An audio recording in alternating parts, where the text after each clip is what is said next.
ನಮಸ್ಕಾರ. ಇವತ್ತು ನಾನು ಹೊರಟಿರುವುದು ಮಹಾರಾಷ್ಟ್ರ ರಾಜ್ಯದ ಕೊಲ್ಹಾಪುರ ಜಿಲ್ಲೆಯ ಶಿರೋಳ್ ತಾಲೂಕಿನ ಖಿದ್ರಾಪುರದ ಕೋಪೇಶ್ವರ ದೇವಸ್ಥಾನಕ್ಕೆ. ಈ ದೇವಸ್ಥಾನವು ಕೊಲ್ಹಾಪುರ ಸಿಟಿಯಿಂದ 60 ಕಿಲೋಮೀಟರ್ ದೂರದಲ್ಲಿದೆ ಮತ್ತು ಇನ್ನು ಕರ್ನಾಟಕ ರಾಜ್ಯದಲ್ಲಿ ಬೆಳಗಾವಿ ಜಿಲ್ಲೆಯ ಚಿಕ್ಕೋಡಿ ತಾಲೂಕಿನ ದಕ್ಷಿಣ ಕಾಶಿ ಎಂದೇ ಪ್ರಸಿದ್ಧಿ ಪಡೆದಿರುವಂತಹ ಯಡೂರು ವೀರಭದ್ರೇಶ್ವರ ದೇವಸ್ಥಾನದಿಂದ ಕೇವಲ 27 ಕಿಲೋಮೀಟರ್ ದೂರದಲ್ಲಿದೆ.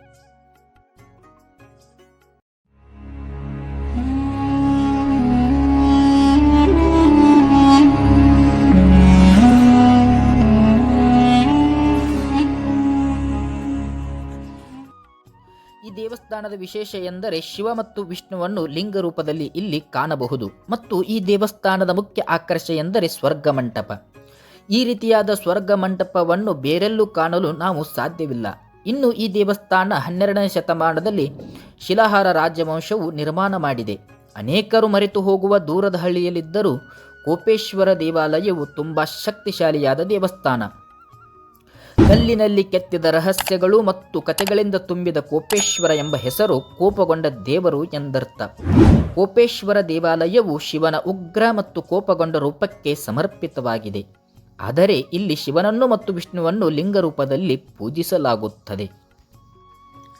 ಇನ್ನು ಈ ಖಿದ್ರಾಪುರದ ಕೋಪನಾಥೇಶ್ವರ ದೇವಸ್ಥಾನಕ್ಕೆ ಒಂದು ಪೌರಾಣಿಕ ಕಥೆ ಇದೆ.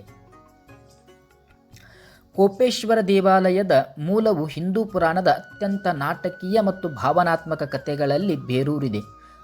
ರಾಜ ದಕ್ಷನು ಸರ್ವಕಾಲಿಕ ಶ್ರೇಷ್ಠ ಯಜ್ಞವನ್ನು ಆಯೋಜಿಸಿದ್ದನು. ಅವನು ತನ್ನ ಮಗಳು ಸತಿ ಮತ್ತು ಶಿವನನ್ನು ಯಜ್ಞ ಆಚರಣೆಗೆ ಉದ್ದೇಶಪೂರ್ವಕವಾಗಿ ಆಹ್ವಾನಿಸಿರಲಿಲ್ಲ, ಏಕೆಂದರೆ ಅವನು ತಪಸ್ವಿ ದೇವರ ಶಿವನನ್ನು ದ್ವೇಷಿಸುತ್ತಿದ್ದನು. ಕರೆಯದಿದ್ದರೂ ಸಹ ಸತಿ ಧೈರ್ಯದಿಂದ ನಂದಿಯ ಮೇಲೆ ತನ್ನ ತಂದೆಯ ಸ್ಥಳಕ್ಕೆ ಸವಾರಿ ಮಾಡಿದಳು. ಆದರೆ ಅವಳು ಬಂದಾಗ ಅವಳನ್ನು ಸ್ವಾಗತಿಸಲಿಲ್ಲ. ರಾಜ ದಕ್ಷನು ಎಲ್ಲ ಅತಿಥಿಗಳ ಮುಂದೆ ಶಿವನನ್ನು ಅವಮಾನಿಸಿದನು ಮತ್ತು ಇದು ಸತಿಯನ್ನು ಬಹಳವಾಗಿ ಅವಮಾನಿಸಿತು. ಅವಳು ತನ್ನ ತಪ್ಪನ್ನು ಅರಿತುಕೊಂಡಳು. ಅವನು ಕರೆಯದಿದ್ದರೂ ಸ್ಥಳಕ್ಕೆ ಭೇಟಿ ನೀಡಬಾರದಿತ್ತು. ತನ್ನ ದುಃಖದಲ್ಲಿ ಮತ್ತು ಅವಳ ಶುದ್ಧೀಕರಣಕ್ಕಾಗಿ ಅವಳು ಯಜ್ಞ ಬೆಂಕಿಗೆ ಹಾರಿ ತನ್ನನ್ನು ತಾನೇ ಬೆಂಕಿಯಲ್ಲಿಟ್ಟುಕೊಂಡಳು. ತನ್ನ ಪತ್ನಿಯ ಮರಣದಿಂದ ಕೋಪಗೊಂಡ ಶಿವನು ಕೋಪಗೊಂಡ ರೂಪದಲ್ಲಿ ಕೋಪೇಶ್ವರನಾಗಿ ಹೊರಹೊಮ್ಮಿದನು. ಅವನು ರಾಜದಕ್ಷನು ಕೊಲ್ಲಲು ಯಜ್ಞವನ್ನು ಕೊನೆಗೊಳಿಸಲು ಆದೇಶಿಸಿದನು ಮತ್ತು ನಂತರ ಅವನ ಕೋಪದಲ್ಲಿ ಬ್ರಹ್ಮಾಂಡವನ್ನು ನಾಶ ಮಾಡಲು ಮುಂದಾದನು.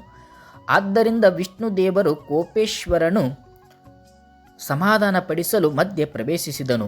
ಅವನು ಧೂಪೇಶ್ವರ ಎಂಬ ಲಿಂಗದಿಂದ ಇಂದಿಗೂ ಕೂಡ ಖಿದ್ರಾಪುರದ ಕೋಪೇಶ್ವರನ ಪಕ್ಕದಲ್ಲಿ ಧೂಪೇಶ್ವರ ಎಂಬ ಲಿಂಗವು ಪೂಜೆಗೊಳ್ಳುತ್ತದೆ.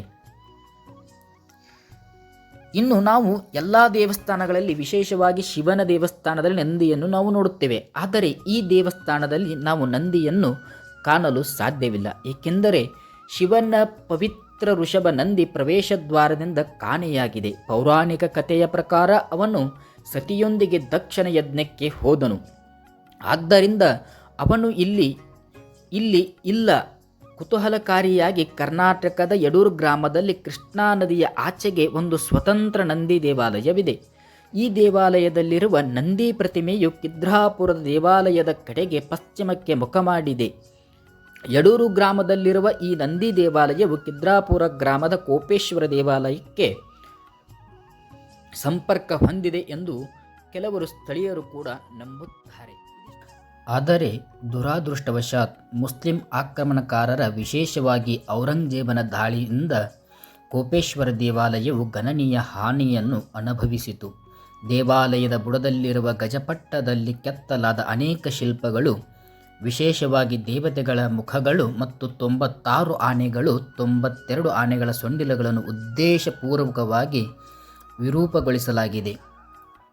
ಇಂತಹ ಘೋರ ವಿನಾಶದ ಹೊರತಾಗಿಯೂ ಕೋಪೇಶ್ವರ ದೇವಾಲಯವು ಕಾಲದ ಪರೀಕ್ಷೆಯನ್ನು ಎದುರಿಸಿದೆ ಮತ್ತು ಮಹಾರಾಷ್ಟ್ರದ ಪ್ರಾಚೀನ ದೇವಾಲಯ ವಾಸ್ತುಶಿಲ್ಪದ ಅತ್ಯಂತ ವಿಸ್ಮಯಕಾರಿ ಉದಾಹರಣೆಗಳಲ್ಲಿ ಒಂದಾಗಿದೆ.